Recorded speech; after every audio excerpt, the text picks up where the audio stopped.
Millal kinnisvaras hinnalangus peatub? Mina isiklikult usun, et see hinnalangus peatub selle aasta jooksul. Ja kui vaadata seda, kui palju hinnad on langenud juba, siis julgen väita, et väga paljudes sektorites on suurem langus juba toimunud ja täna tegelikult ostjad on turul läinud aktiivseks ja vajadus elamispindade järgi ei ole mitte kuskile kadunud, nad lihtsalt suruvad hetkel läbirääkimiste käigus seda hinda veel alla ja veel alla ja veel alla. Mis te soovitate ostjatele näiteks, et mis nad peaksid tegema, ostma, hoidma? Küsimus on selles, milleks kogu seda tehingut sooritatakse. Kui ostja tahab kodu osta, siis seda on mina rääkinud alati, on rääkinud ka kõik teised turuosalised alati, kodu tasub alati ära osta endale. Nüüd on küsimus selles, et vaadata lihtsalt, mida osta ja mis hinnaga osta. Selge on see, et turul pakkumist on üle 2 korra rohkem kui mõni aasta tagasi, valik on suurem, müüjatel on raskem oma müüki teostada ja ostjatele loomulikult soovitus see, et olge endas kindlad, hoidke raudset närvi ja kaubelge, sest siiamaani on veel müügihindades õhku sees ja ostjad on ka täna juba näha, on turul aru saanud sellest, et seda on võimalik seda õhku välja lasta. Aitäh!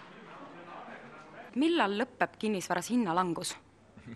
Ja ma usun, et kõik küsivad seda ja see, kes selle täpselt ära ennustab, saab kindlasti rikkaks. Aga langus lõpeb siis, kui inimesed hakkavad uskuma jälle kinnisvaraturu jätkusuutlikkusse sellesse, et selliselt hinnatasemel tasub teha pikemaaegseid otsuseid, tasub teha elamispinna otsuseid. Ajaliselt arvan, et see aasta on selline selgimise aasta veel, et me ei saa rääkida hinna tõusma hakkamisest päris kindlasti selle aasta sees. Ehk et kui me kõik usume, et jälle on põhjust osta, hind on sobilik, küllap siis. Aga pigem võib rääkida, et selle aasta jooksul hinnad veel langevad? Tallinn ei ole Eesti keskmisest rääkida, on ka selge liialdus. Teatud piirkondades päris kindlasti piirkonnad, kus ei ole head infrastruktuuri, räägitakse irooniliselt põlluarendustest ja edasi, on selgelt sellised piirkonnad, kus see hind võib rohkem langeda. Ma arvan, et me ei näe sellel aastal piirkondi, kus hind võiks tõusta. Jätame kõrvale võib-olla Tallinna vanalinna või mõne väga eksklusiivse maja.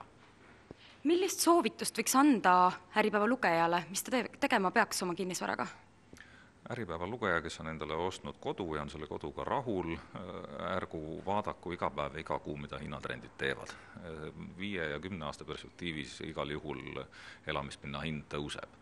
Kes on ostnud vara spekuleerimise mõttes, võib olla täna küll hädas ja tema peaks vaatama, milline on tema laenuteenindamisvõime 2-3 aasta perspektiivis.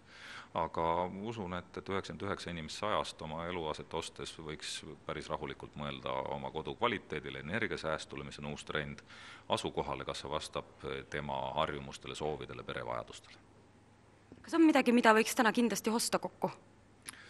Täna võib-olla veel mitte, aga aasta lõpus kindlasti võiks osta ikka kauni vaatega veeäärseid kohti, nii nagu kinnisvaras ikka asukoht ja mõelda pigem sellele, et mida selles kohas võiks teha, ehk et kuidas sellest asukohast saaks potentsiaalne kasutaja, olgu see siis eramuostja või olgu see mingisuguse ärilises mõttes kinnisvaratarbija kasu ja loomulikult logistiline ligipääs on oluline, et kui sinna ligipääsemiseks tuleb ikkagist pool või 3/4 tundi liiklushommikus oodata, siis ta ei ole väga hea koha peal. Millal lõpeb kinnisvaras hinnalangus?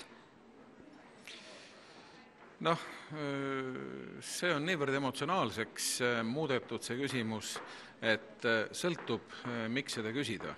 Sest spekulatiivsete positsioonide võtmiseks siis ma ütleks, et jah, võib ju veel õhku nuusutada ja oodata, aga kui tõsiselt rääkida, mis puudutab näiteks oma kodu soetamist, siis kui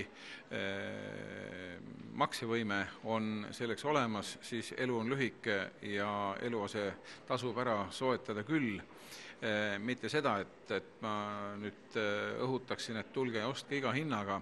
Tegelikult on sellel ikkagi majanduslik mõõde taga, et ma ei näe nii karmi langust praegu.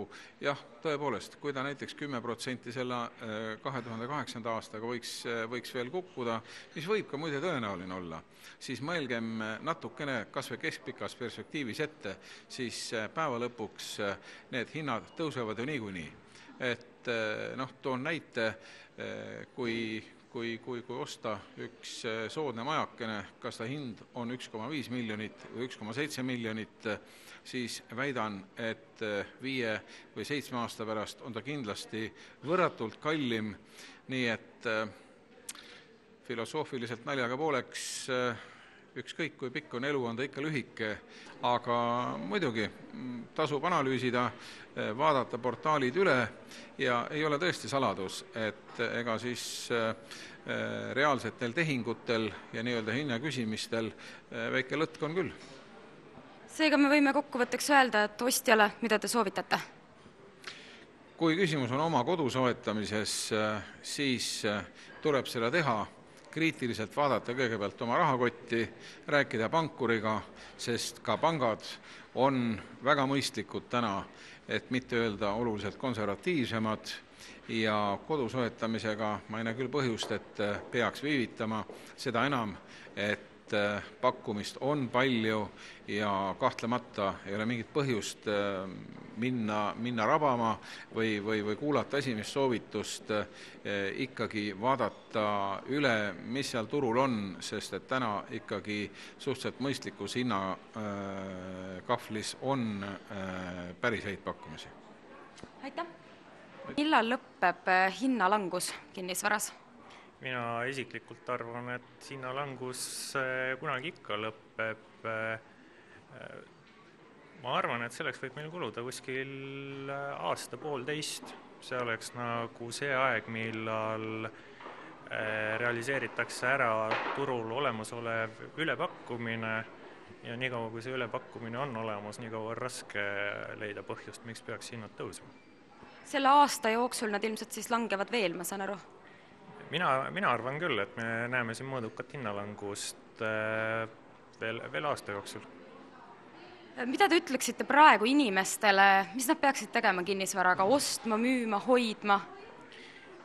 Praegu just SEB juhatuse liige Riho Unt ütles sõnad, et kui perekond elab viiekesi ühetoalises toas, siis ei ole mitte kõige vähematki põhjust eluaseme ostuotsust edasi lükata. Kui eluase ostetakse 30-aastase laenuga, siis tegelikult see tänane hinnatase on suhteliselt vähe oluline, et kas ta on nüüd 5% või 10% kõrgemal või madalamal. Ikkagi tuleb lähtuda sellest vajadusest. Mida te müüjatele ütleksite? Mis nemad peaks tegema?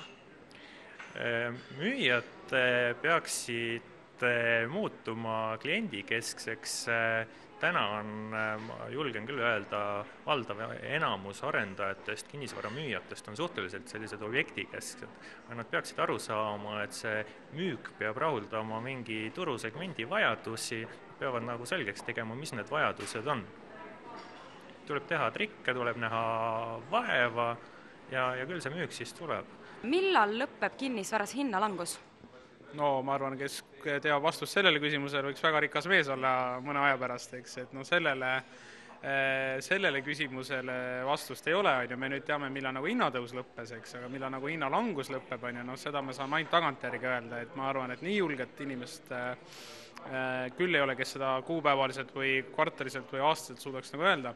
Mida mina usun on see, et kinnisvaratrendid on pikaajalised, trend on just pöördunud negatiivseks, ütleme eelmise aasta teisest poolest, ja et ta nüüd kiiresti mööduks, mis siin on nagu paljude turuosaliste unenägu, et kiiresti läheb kõik nagu paremaks, seda ma ei julge uskuda, aga millal see lõpp on, ei tea. Ausalt ei tea, kui teaks, siis ka ütleks. Aga mida te praegu soovitate üldse Äripäeva lugejale, mis ta peaks tegema oma kinnisvaraga, ostma juurde, müüma maha? No ma arvan, et kui Äripäeva lugeja nagu kinnisvarast ei peaks nagu küll midagi nüüd tegema nüüd otseselt tänu sellele, et on see hinnadünaamika nagu niivõrd kiire või ühes suunas või teises suunas, pigem on ikkagi see, et milline inimese vajadus on. Kas ta peab kolima, on pere laienenud näiteks, ei mahu enam ära, või on mõni maja just teistpidi vanadel inimestel liiga suureks jäänud, tahaks midagi väiksemat, kus ei pea nii palju hoolitse. Et pigem see nagu määrab selle. Ka ajastusel on loomulikult oma kindel osakaal, aga kui nagu ikkagi see vajadus on kiire, siis nagu aastaid jälle oodata tundub ka nagu ühtepidi nagu ebaratsionaalne, eks.